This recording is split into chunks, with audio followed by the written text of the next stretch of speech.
অর্জুন বললেন, হে দেব, অগ্রহায়ণের পুণ্যপ্রদায়ী কৃষ্ণপক্ষের একাদশীকে কেন উৎপন্না বলা হয় এবং কি জন্যই বা এই একাদশী পরম পবিত্র ও দেবতাদেরও প্রিয় তা জানতে ইচ্ছা করি।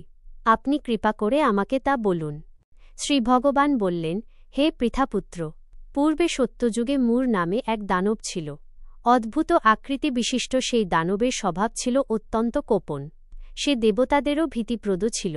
যুদ্ধে দেবতাদের এমনকি স্বর্গরাজ ইন্দ্রকে পর্যন্ত পরাজিত করে স্বর্গ থেকে বিতাড়িত করেছিল। এইভাবে দেবতারা পৃথিবীতে বিচরণ করতে বাধ্য হয়েছিল। তখন দেবতারা মহাদেবের কাছে গিয়ে নিজেদের সমস্ত দুঃখ সবিস্তারে জানালেন।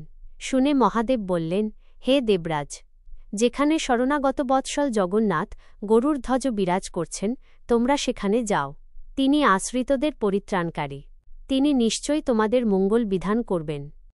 দেবাদিদেবের কথামতো দেবরাজ ইন্দ্র দেবতাদের নিয়ে ক্ষীর সমুদ্রের তীরে গমন করলেন।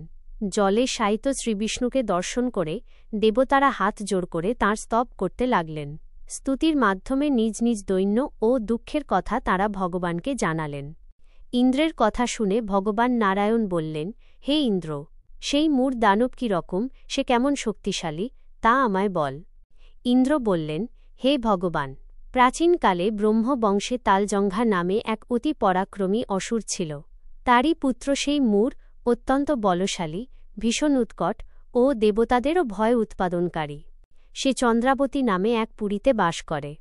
স্বর্গ থেকে আমাদের বিতাড়িত করে তার স্বজাতি কাউকে রাজা, কাউকে অন্যান্য দিকপাল রূপে প্রতিষ্ঠিত করে। এখন সে দেবলোক সম্পূর্ণ অধিকার করেছে। তার প্রবল প্রতাপে আজ আমরা পৃথিবীতে বিচরণ করছি। ইন্দ্রের কথা শুনে ভগবান দেবদ্রোহীদের প্রতি অত্যন্ত ক্রোধান্বিত হলেন। তিনি দেবতাদের সঙ্গে চন্দ্রাবতী পুরীতে গেলেন। সেই দৈত্যরাজ শ্রীনারায়ণকে দর্শন করে পুনঃ পুনঃ গর্জন করতে লাগল। দেবতা ও অসুরের মধ্যে তুমুল যুদ্ধ শুরু হয়ে গেল। তখন যুদ্ধক্ষেত্রে শ্রীনারায়ণকে একা দেখে সেই দানব তাঁকে দাঁড়াও দাঁড়াও বলতে লাগল। শ্রীভগবানও ক্রোধে গর্জন করে বললেন, রে দুরাচার দানব, আমার বাহুবল দেখ। এই বলে অসুরপক্ষীয় সমস্ত যোদ্ধাদের দিব্য বাণের আঘাতে নিহত করতে লাগলেন। তখন তারা প্রাণভয়ে নানা দিকে পালাতে লাগল। সেই সময় নারায়ণ দৈত্য সৈন্যদের মধ্যে সুদর্শন চক্র নিক্ষেপ করলেন। ফলে সমস্ত সৈন্য ধ্বংসপ্রাপ্ত হল। একমাত্র মূর অসুরই জীবিত ছিল। সে অস্ত্রযুদ্ধে নারায়ণকেও পরাজিত করল।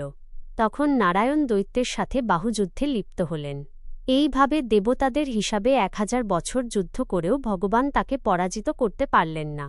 তখন শ্রীহরি বিশেষ চিন্তান্বিত হয়ে বদরিকা আশ্রমে গমন করলেন। সেখানে সিংহাবতী নামে